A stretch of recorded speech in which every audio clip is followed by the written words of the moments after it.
muito obrigado a todos pela presença e a vocês pelo convite. É um prazer estar com vocês hoje e voltar a falar de um assunto que é recorrente um pouco nas minhas preocupações, que é essa ideia da construção da pintura de história no Brasil, cioè o significado da pintura de história no século XIX no Brasil e como ela contribui também à criação de uma imagem do país.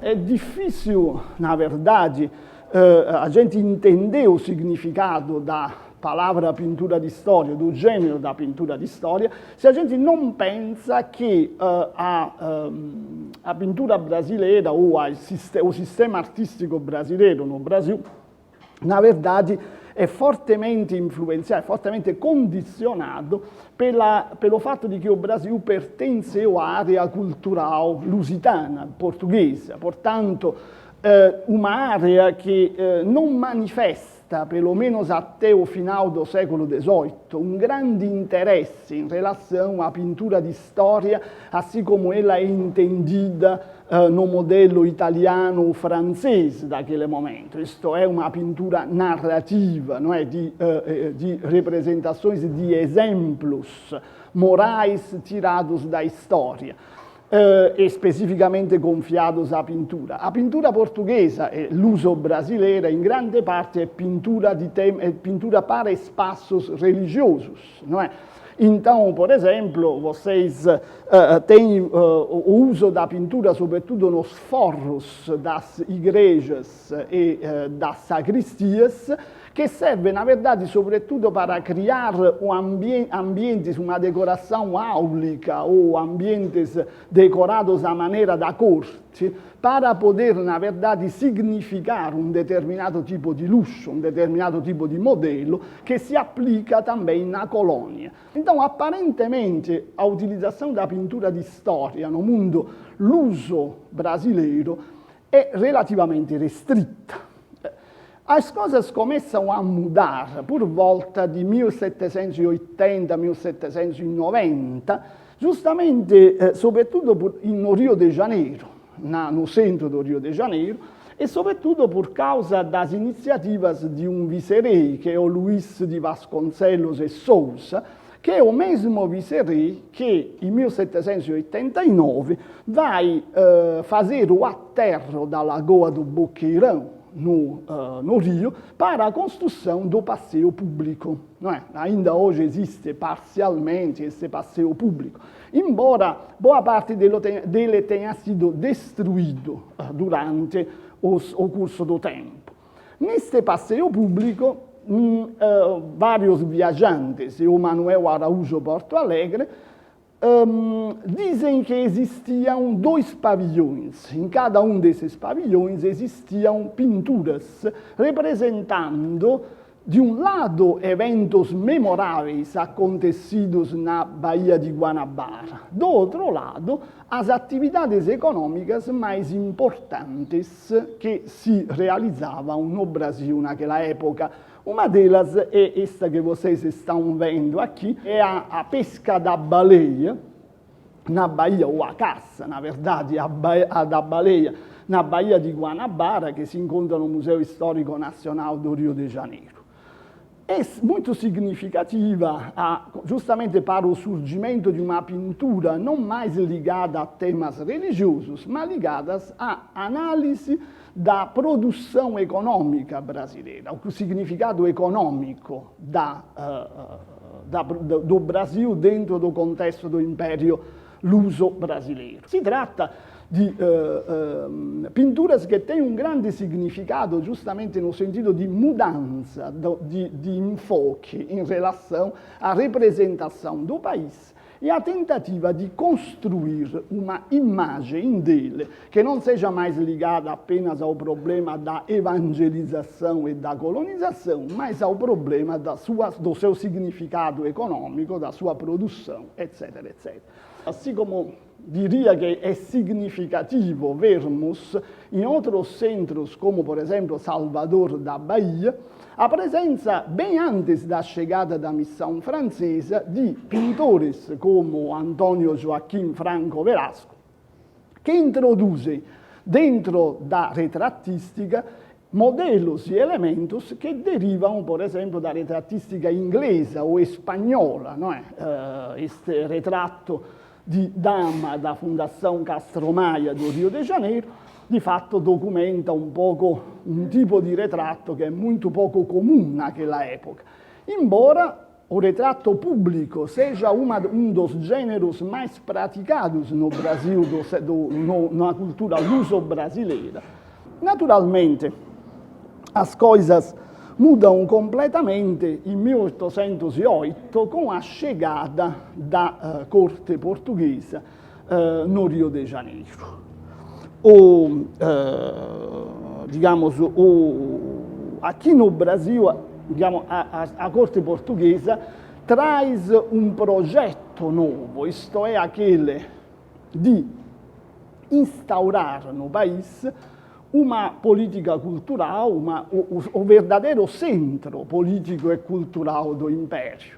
É por isso que se fundam, por exemplo, nesse momento, escolas, se fundam para a formação de quadros, tanto no campo da medicina, da engenharia, de outras questões, a abertura dos portos, e é nesse contexto que a gente deve pensar justamente também no significado da chegada desse grupo de artistas franceses, que Rio de Janeiro passa a ser uma capital de um vice-reino em que a corte portuguesa havia se refugiado, na capital do Reino Unido de Brasil, Portugal e Algarve, isto é, praticamente a necessidade de criar dentro da nova capital novas exigências de imagem, justamente que trazem esses artistas vindo de um centro, Paris, que era considerado o centro modelar, não é? Sobretudo depois da experiência napoleônica, o grande centro modelar na representação do poder. Da missão francesa, particular significado para a criação de uma pintura histórica no Brasil possuem naturalmente Debré, não é? Que é um pintor de história profissional, sobrinho do Davi, ligado ao ateliê do Davi, e a família Tonet, Nicolas Antoine e os filhos. No caso do Debré, a gente vê que imediatamente depois da sua chegada, ele começa a desempenhar um papel, sobretudo como desenhista e ilustrador. Isto é, ele se dá conta perfeitamente que na realidade brasileira não há lugar, naquele momento, para um grande projeto de pintura de história, ligado, não é, à grande representação para as residências reais, para os museus, etc., etc. Mas se dá conta também que se trata de uma ocasião única para ele se tornar o documentarista, e nesse sentido, o pintor da história brasileira. De fato, se a gente pensa, Debré no Brasil produz pouquíssima pintura monumental. Praticamente o único quadro grande que ele produz é a Sagração do Dom Pedro I, que se encontra hoje em Brasília, no Palácio do Itamaraty. O resto, todas as outras obras dele, na verdade, são obras de pequenas dimensões, como esta daqui, o Desembarque da Princesa Leopoldina no Rio de Janeiro, que na verdade servem sobretudo como modelo para a reprodução em gravura. A gravura e a litografia, que são meios técnicos de reprodução da imagem muito importantes politicamente nesse momento, são de fato a escolha primária tanto da corte portuguesa como do pintor na representação da história do Brasil. De fato, isso distingue Debré de um viajante qualquer, não é? Debré é um artista que fica no Brasil durante um período muito significativo, implanta um modelo de representação do país, transmite esse modelo para os artistas brasileiros, começando pelo Manuel Araújo Porto Alegre, que foi dele aluno direto. Não menos importante, porém, é a figura do Nicolas Antoine Tonet. A gente poderia estranhar, não é? Também nesse sentido, a presença de um paisagista dentro da ideia da pintura de história. Mas isso não é de se estranhar, pelo contrário, Tonet vem no Brasil justamente na convicção que ele pode, no contexto peculiar brasileiro, pelo significado que a paisagem possui no Brasil, que a natureza possui no Brasil, transformar a figura do paisagista na figura do pintor de história, do pintor de corte, não é? E o caso, per esempio, desse grande quadro che si incontra na Quinta da Boa Vista e che representa o Dom João VI e a Donna Carlotta Joaquina atravessando a ponte do Maracanã. É muito interessante essa representação da corte, não é? Que vai do Palácio de San Cristóvão até a cidade. O rei e a rainha viviam separados, mas se visitavam todos os dias. Então, esse cortejo, não é, de uma corte que vai de um lugar para o outro, atravessa a cidade, atravessa uma paisagem que é uma paisagem totalmente representada nos moldes da, como posso dizer, da paisagem clássica francesa. A corte portuguesa, que é uma das cortes mais reacionárias, mais retrógradas, não é, da Europa, no Brasil muda completamente de significado. O Dom João e a Donna Carlotta são representados como quase burgueses, não é? Rei burgueses, a família, não é? Que se apresenta como os grandes reformadores, os fundadores de uma nova realidade política na América do Sul. É uma realidade muito importante nesse momento. Então, Tonet tem um significado muito grande por isso, porque, na verdade, a ambição que ele tem é aquela de se transformar no retratista da corte no Brasil, de saber representar o que é a presença da corte dentro desse novo contexto natural. É verdade também que Tonet vai embora com a saída do país do Dom João VI. Em 24, praticamente, ele está saindo, no, na verdade em 21 ele já está saindo. Quem fica no Brasil é o Debré.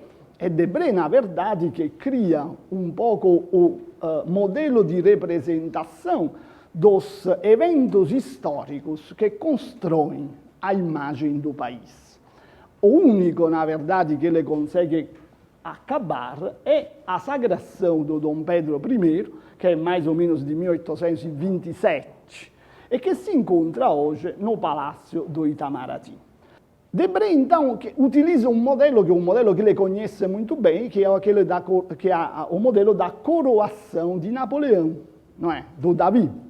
Mas, naturalmente, nós não podemos evitar de ver imediatamente grandes diferenças. O modelo é o mesmo, a coroação, a representação da corte, não é? Dos cortesãos, etc. Mas totalmente diferente a maneira como Debré constrói a ideia de legitimidade. E vocês sabem que nesse momento o problema da legitimidade do Estado é um problema fortíssimo. Napoleão, o Dom Pedro se apresenta como um Napoleão da América, um libertador, não é? Ele é alguém que proclama a independência e, portanto, uma ruptura com a ordem constitucional portuguesa. Mas, ao mesmo tempo, ele é um rei por direito divino, ele é o filho do rei legítimo de Portugal. Tudo isso deve ser, de alguma maneira, dito. Como? É fácil vê-lo, por exemplo, na pose com que e até no traje que o próprio Dom Pedro coloca.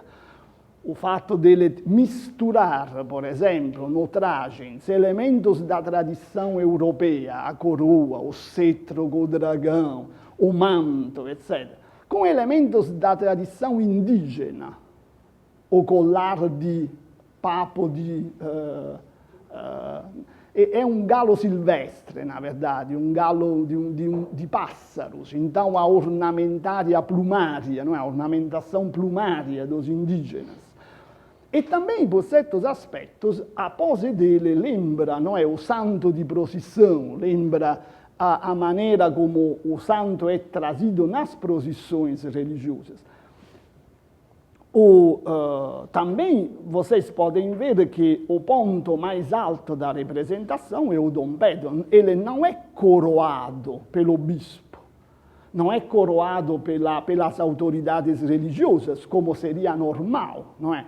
Mas é ele que, na verdade, se coloca como o autor da própria ordem estadual e religiosa no Império.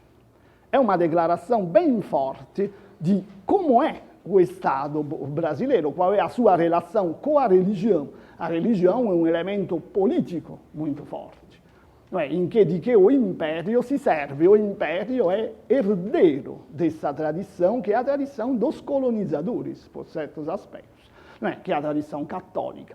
Como se manifesta isso? Por exemplo, com a grande relevância que é dada por Debré ao ambiente em que a cerimônia acontece. Ao contrário do Napoleão, não é?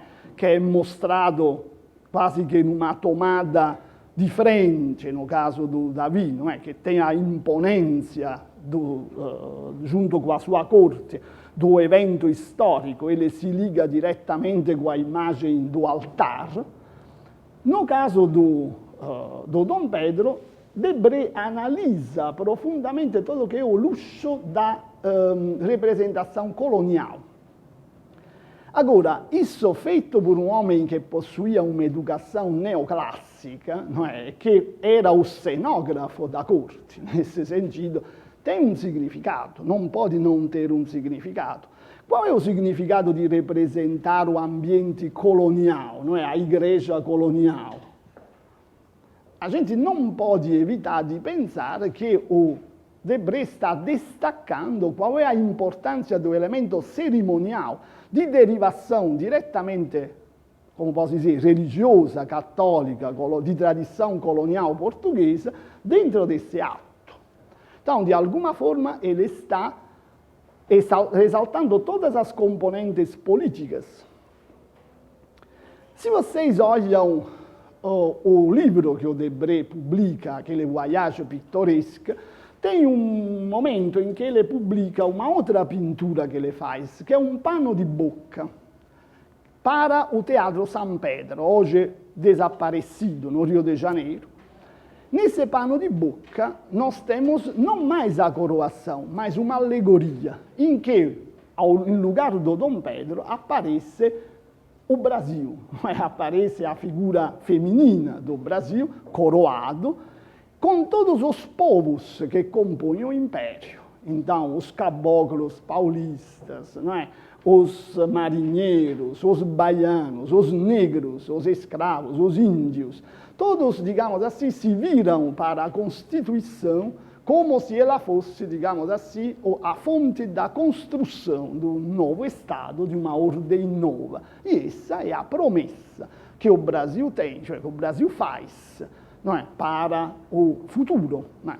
O Brasil já naquela época era o país do futuro. Não é? É um futuro muito passado, mas continua sendo um país do futuro.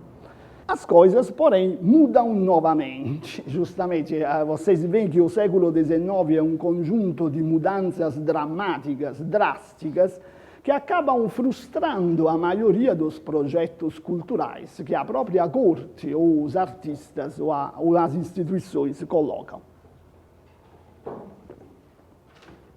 Mas com 1840 nós temos a maioridade do Dom Pedro II, e isso significa uma mudança radical também da colocação internacional do país. Isto é, o Brasil passa de uma parte, não é, potencial de um império colonial luso-brasileiro para uma nação especificamente americana, uma colocação especificamente americana. Então a sua orientação muda completamente. Se antes as referências eram impérios como a Rússia, a Áustria, não é? Grandes impérios multiculturais, e sobretudo o mundo católico europeu, dentro do quadro internacional surgido do Congresso de Viena, agora, pelo contrário, a sua referência será, de um lado, a França, não é, católica, mas liberal, dos Orleans, do rei Louis Philippe, do outro lado, será necessariamente uma comparação com os Estados Unidos, não é? Os Estados Unidos, república protestante, democrática, país da democracia, o Brasil, império católico, constitucional, mas onde ainda existe a escravidão, não é? Portanto, há uma necessidade de reorientar também a imagem do país. Quem se ocupa um pouco da construção de uma imagem especificamente nacional, mas de uma forma bem original, é o Félix-Émile Tonet, que é diretor da Academia desde 1834, e que é aquele que, de fato, instala no Brasil um modelo de instituições artísticas viável. Félix-Émile também trabalha sobre o tema, como pai, trabalha sobre o tema da paisagem histórica. Só que, especificamente, ele trabalha sobre a questão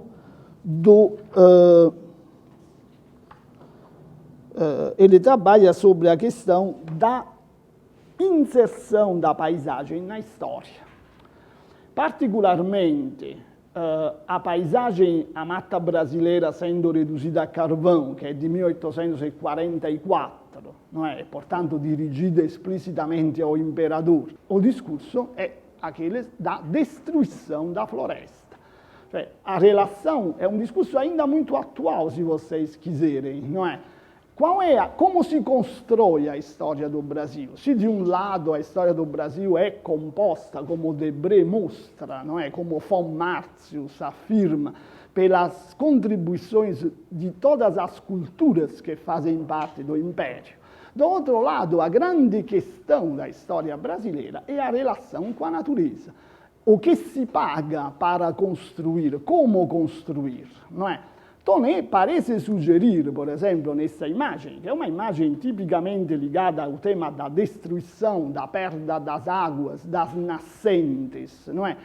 A destruição das potencialidades agrícolas do próprio país por causa de um tipo de exploração, que é uma exploração totalmente, como posso dizer, uma exploração de tipo predatória, não é? De um lado, a grande floresta tropical, onde corre a água, onde o homem é pequeno, onde, não, digamos assim, existe a majestosidade da natureza, quase como se fosse uma ruína clássica. Do outro lado, o terreno sem água, reduzido a cinza, a fango, não é? A lodo, por causa da exploração e do esgotamento do terreno, devido à cultura intensiva, inclusive, e ao desmatamento indiscriminado. Tonet parece justamente convidar a uma reflexão sobre esse tema como tema tipico da história. É muito interessante que, no momento em que chega na diretoria da Academia Imperial de Belas Artes, o ultranacionalista Manuel Araújo Porto Alegre, isto é, em 1854, de fato, afastando da diretoria o Félix-Émile, que havia construído o arcabouço institucional da Academia. Então, esse diretor ultranacionalista acaba instalando na Academia um tipo de utilização dos modelos franceses muito literal, muito ligada à representação da história brasileira nos moldes da pintura di storia francese. Di fatto, è durante a diretoria do Araújo Porto Alegre che Victor Meirelles, che então é bolsista da academia em Paris, expõe o primeiro quadro de tema brasileiro num salão parisiense. Isto é a primeira missa no Brasil, que é exposto no salão de 1863. Já foi dito muitas vezes que esse quadro representa uma imitação evidente de alguns modelos europeus. Antes de tudo, a primeira missa na Cabilia do Horace Vernet e também a primeira missa na América do Charles Blanchard. Não é? Todos os críticos do Victor Meirelles não deixam de repetir isso, que ele copia, que ele usa esses esquemas. Mas, como eu disse antes, a gente tem que ver como esse esquema é utilizado num determinado contexto. Se é verdade, por exemplo, que o esquema da cruz, o altar, o sacerdote se parece muito com o quadro do Vernet, é verdade também que no quadro do Vernet, quem está fazendo, cioè qual é o significado dessa missa? A missa significa a imposição, a chegada de um exército francês que impõe a um país muçulmano, não é? A civilização europeia. É como posso dizer, a chegada dos novos cruzados, enviados pelo ultracatólico Napoleão III, para expandir o raio de ação da civilização europeia, não é? O significado do quadro do Meirelles é completamente diferente. Meirelles usa constantemente o texto da carta do Pero Vaz de Caminha. Por que, porém, representar, antes de tudo, não o momento do descobrimento do Brasil ou do desembarque dos portugueses no Brasil, mas representar a primeira missa? A primeira missa, diz o Pero Vaz de Caminha, que os indígenas eram naturalmente religiosos. Não é que eles, vendo os portugueses adorarem a cruz, se ajoelharem, eles também ficaram emocionados, ficaram olhando eles e manifestando respeito para o que eles faziam. É uma maneira para dizer, naturalmente, é uma construção fantástica da história do Brasil, mas tem um significado muito importante. Isto é, como se constrói essa história, que tipo de história ela é. Não se trata da imposição, mas se trata de um reconhecimento, entre aspas, pacífico, não é? No momento em que se começa a evangelização do país, a evangelização é igual à civilização, mas isso não envolve um conflito, não é? E o conflito não existe, é apagado, não é? E isso é a imagem que o Império Brasileiro, que a corte quer dar do seu papel, obviamente no século XIX, não no século XVI, como posso dizer, do significado do Estado brasileiro. Um modelo de civilização e de evangelização de populações indígenas que, de fato, se contrapõe completamente ao modelo norte-americano. Uma nova guinada na pintura di storia acontece justamente com a Guerra do Paraguai, não é? 1865, a vitória do Brasil da Tríplice Aliança na Guerra do Paraguai convida o governo a reutilizar a pintura di storia, desta vez como meio de propaganda. Até então, o governo brasileiro havia se interessado só esporadicamente à utilização da pintura.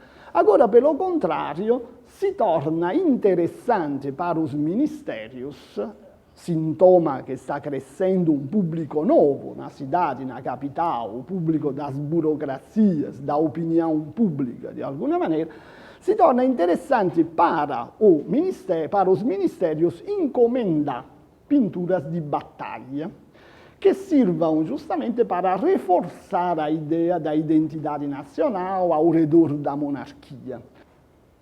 As pinturas de história começam a chamar, nas exposições de belas artes, um público cada vez mais numeroso. Não é? Isso chama a atenção da política sobre a questão. Na exposição de 1872, onde é exposta a Batalha de Campo Grande e a primeira versão da Batalha do Riachuelo, do Meirelles, o número de visitantes aumenta em grande parte. Então, os ministérios acabam encomendando duas enormes pinturas de batalha, que serão o pivô, não é, de uma grande polêmica na exposição de 1879. Isto é, Pedro Américo pinta a Batalha do Havaí e Victor Meirelles vai pintar justamente a Batalha de Guararapes. Ambas as telas serão expostas uma ao lado da outra na exposição de 1879, e isso será a oportunidade, na verdade, para um debate político muito grande. Se o Pedro Américo, de alguma maneira, ele pensar a Batalha do Havaí como um grande evento di massa, não é? Ele apresenta, si contrappone ao Victor Meirelles, justamente mostrando a batalha não nos moldes de uma composição ordenada, à maneira dos artistas históricos neoclássicos, não é? É um turbilhão, é um arabesco, em que todas as figuras, na verdade, se confundem.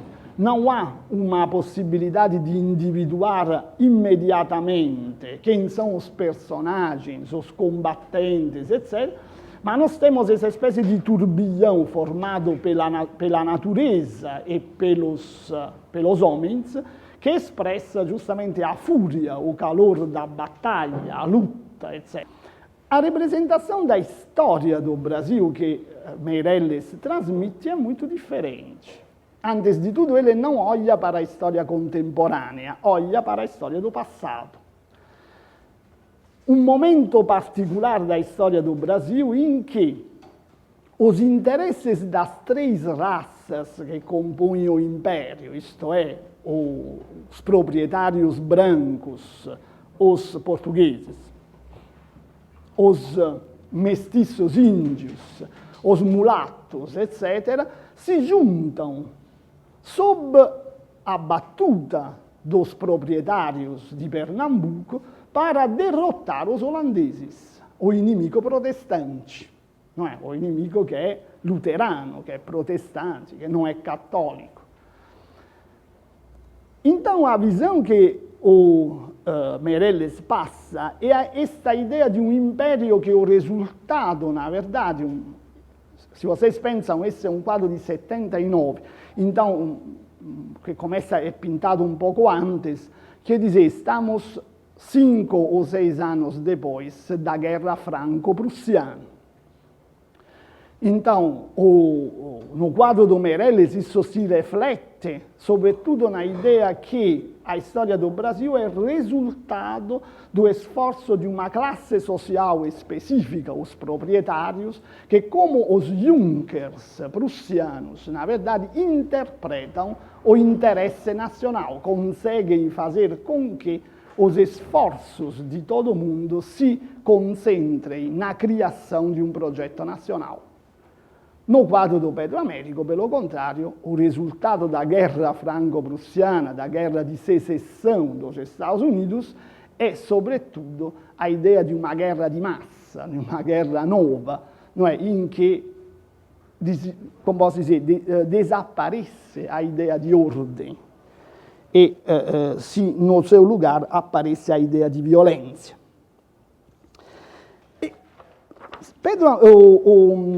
o Vítor Meirelles honestamente admite isso, ele, sentindo-se atacado por todos os lados, porque os republicanos não perdem oportunidade para atacar o quadro como símbolo de um ensino atrasado, de uma visão atrasada da história do Brasil, ele acaba admitindo isso, ele pubblica un panfletto in 1879 e escreve isso, vou citá-lo.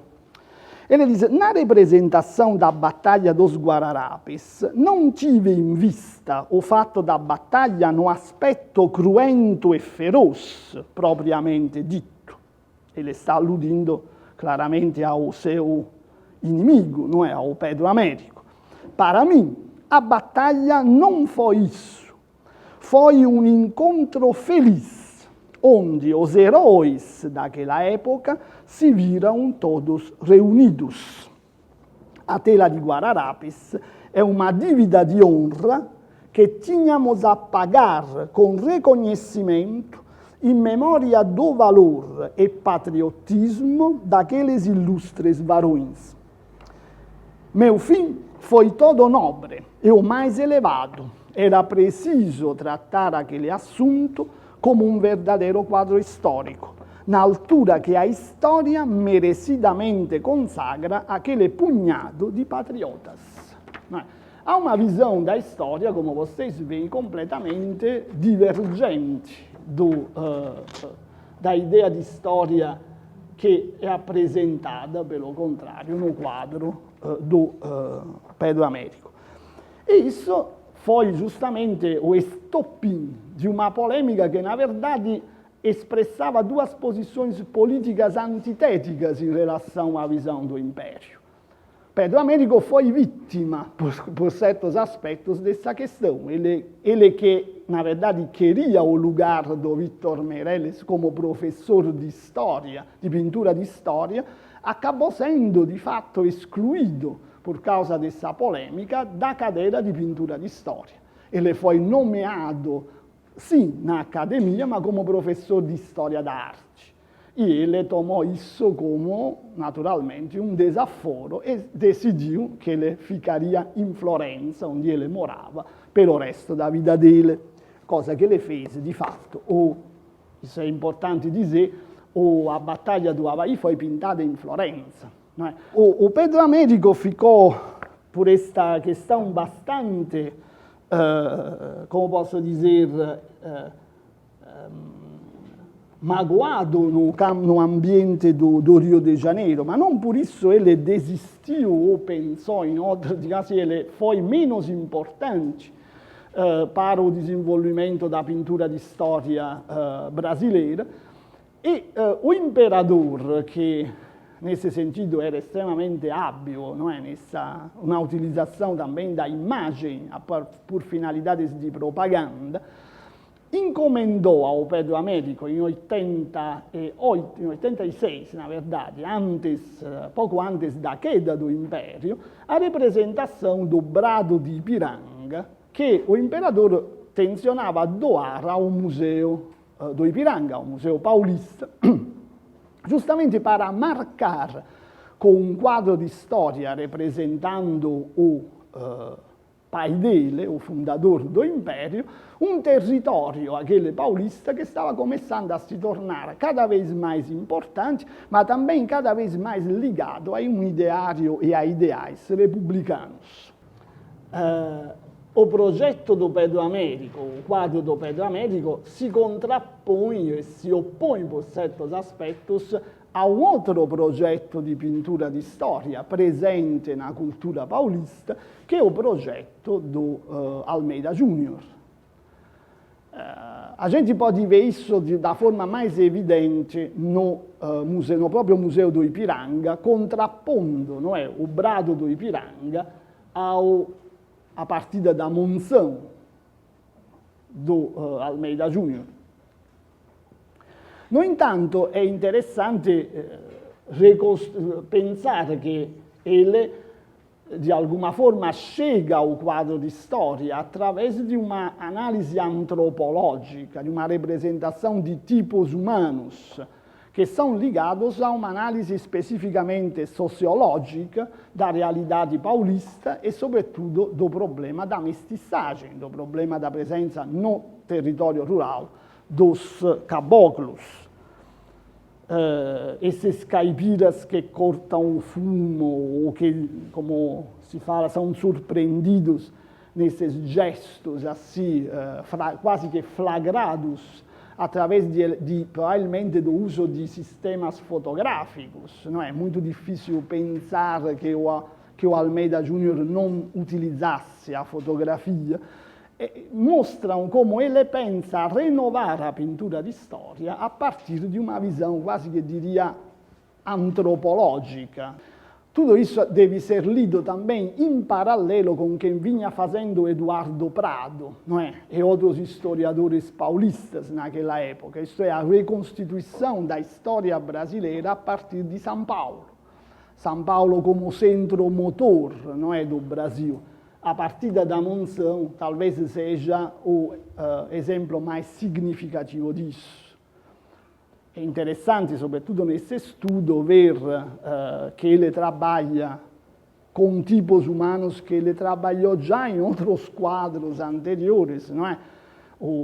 Modelos, figuras que vêm daquela análise de personagens de Itu, que ele havia feito, do território ituano, que ele havia feito anteriormente, e que agora ele traduz uma visão do passado, que é ao mesmo tempo uma homenagem ao Victor Meirelles. Vocês podem perceber que nessa disposição a friso, não é, do quadro e no grande relevo que é dado à paisagem, nós temos uma evidente homenagem à pintura de história do Victor Meirelles e uma contraposição àquela ideia de vórtice, de violência, de confusão na composição, que era típica do Pedro Américo.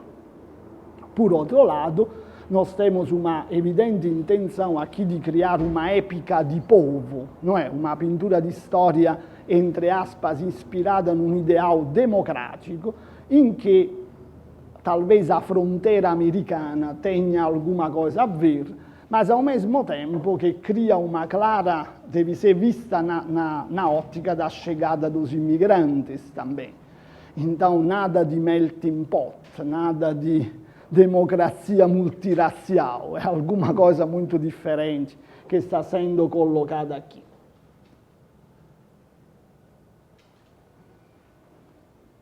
O tempo que me resta me dá apenas a possibilidade de mostrar algumas imagens para mostrar outras possibilidades linguísticas da pintura de histórias, outros caminhos.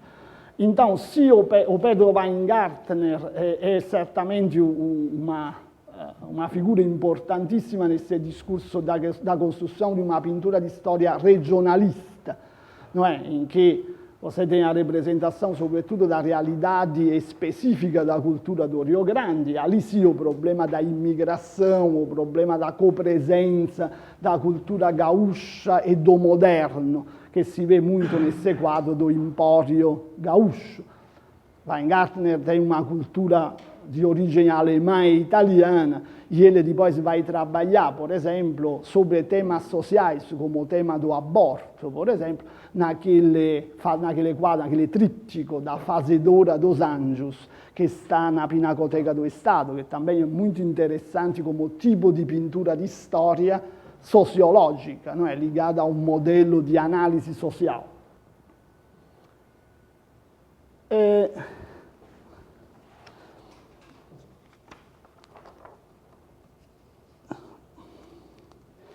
In 1887, na verdade, o Belmiro de Almeida expõe essa tela chamada A Rufus, que me parece muito significativo no sentido de entender como muda o conceito de pintura de história a essa altura do campeonato. Estamos 2 anos antes da queda do Império. Escreve o Gonzaga Duque o seguinte: ainda no Rio de Janeiro não se fez um quadro tão importante como é este. Os assuntos históricos têm sido o maior interesse dos nossos pintores. Está aludindo naturalmente ao Pedro Américo e ao Victor Meirelles. Belmiro é o primeiro, pois, a romper com os precedentes. É o inovador, é o que, compreendendo por uma maneira clara a arte do seu tempo, interpreta um assunto novo.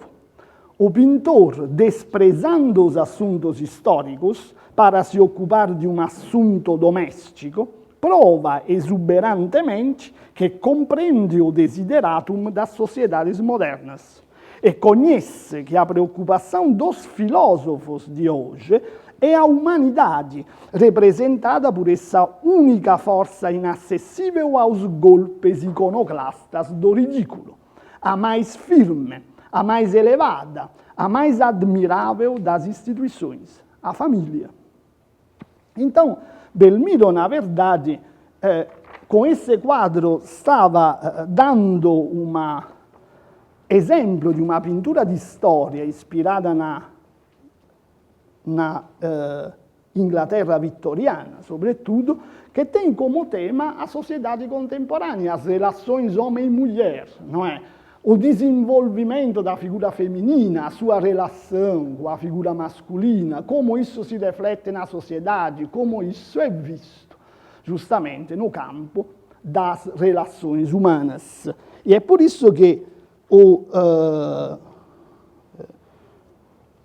Gonzaga Duque percebe a novidade dessa pintura, que abre de fato embora pouquíssimos pintores brasileiros acompanhem esse tipo de representação, é verdade, por outro lado, que há pintores como Bernardelli, como Henrique Bernardelli, que começam uma pintura de história toda dedicada à psicologia feminina, a representação, por exemplo, da mulher fatal ou da grande figura materna mediterrânea, etc., que nós encontramos frequentemente nessas figuras. Agora, tem duas coisas que na pintura, no final da década do século XIX, no final do século XIX, no começo do XX, a gente pode destacar como características não originais da pintura brasileira, porque são características da pintura de história em todo o contexto ocidental, mas que no Brasil assumem um interesse particular. A primeira é a questão da paródia, isto é, os pintores começam a romper os limites entre os gêneros e começam a criar uma paródia da pintura de história tradicional, ressignificando os temas nacionais. Um caso, para a gente entender melhor o que eu estou falando, quando eu falo de paródia, isso não quer dizer necessariamente cômico, quer dizer também, por exemplo, o Gran Guignol, não é? Usar a figura do herói nacional, do Tiradentes, para fazer essa espécie de lição de anatomia, esse herói despedaçado, não é? Dentro da representação dos cânones do heroísmo nacional. Certamente mais dissacratória, mais paródica do que isso, é muito difícil pensar. Mas paródia significa, por exemplo, também um quadro como Os Descobridores, do Belmiro de Almeida, realizado para o 4º centenário do Brasil, em que a história do Brasil é praticamente colocada de ponta cabeça. Em lugar de representar o descobrimento, os descobridores representam os 2 portugueses que foram abandonados pelos portugueses quando eles chegaram na Baía de Porto Seguro, justamente. Os caras que eram degradados, eram assim, marinheiros, pobres marinheiros, foram abandonados nessa terra. E aí, justamente, ele representa a paisagem brasileira, que era o grande tema da história nacional, desta vez como uma maldição, não é? A representação dos descobridores é quase que um escárnio a toda a construção histórica, não é? Feita anteriormente. No entanto, a gente não deve, porém, ler isso superficialmente, porque, na verdade, Belmiro é muito habilidoso na construção desse quadro. Ele usa um elemento do quadro, que é aquela grande árvore, não é? Fincada no chão. Então, aqueles que são os descobridores, os amaldiçoados da história, eles são também os fundadores de alguma coisa. Isto é, os brasileiros, eles são os verdadeiros brasileiros. Não os portugueses que descobrem a terra, mas aqueles que foram abandonados, aqueles pelos quais o Brasil é um destino, é uma maldição, mas é também a terra deles. Então, digamos assim, há toda uma maneira para construir essa paródia que deve ser lida de forma muito atenciosa para poder entender qual é a visão que está atrás. O Brasil é um país, a esse ponto, é sim um país atrasado, é sim alguma coisa que é uma maldição, mas é também essa árvore poderosa, essa árvore forte, que tem raízes profundamente fincadas no chão. Então, o primeiro ponto é a paródia, certamente. O segundo ponto é o problema da pintura decorativa. Isto é, nas últimas décadas, a partir da queda do Império, na verdade, a pauta da pintura brasileira, e isso serve para ler as iniciativas desses pintores, sem ter que qualificá-las sempre de atrasado, pseudo-impressionista, etc., etc., a pauta da pintura brasileira é a grande decoração pública. Isto é, uma pintura de valor político, de valor social, de forte impacto e de forte relação com a arquitetura. Se a gente não entende isso, é difícil entender as estratégias desses artistas.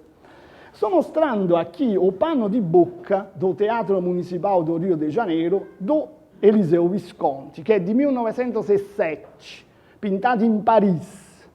E talvez seja o quadro mais importante, o mais acabado dessa série de pinturas decorativas, que, porém, começa com pinturas religiosas, isto é, as pinturas do Zeferino da Costa na Igreja da Candelária, do Rio de Janeiro.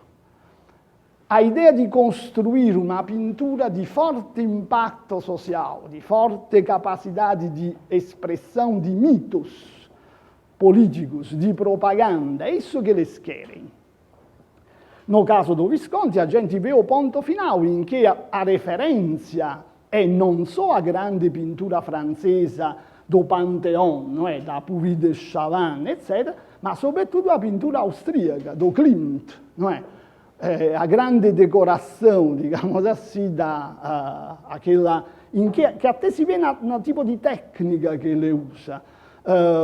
A relação que Visconti estabelece com a arquitetura é profundamente original, justamente porque ele usa uma técnica que é uma técnica muito próxima aos divisionistas franceses e aos simbolistas austríacos. Portanto, Klimt, portanto, essa decoração assim que serve justamente para criar um tipo de ambiente em que a alegoria política é novamente reproposta. E aí vou concluir dizendo o seguinte: tudo isso não é por acaso que acaba com um pano de boca de um teatro.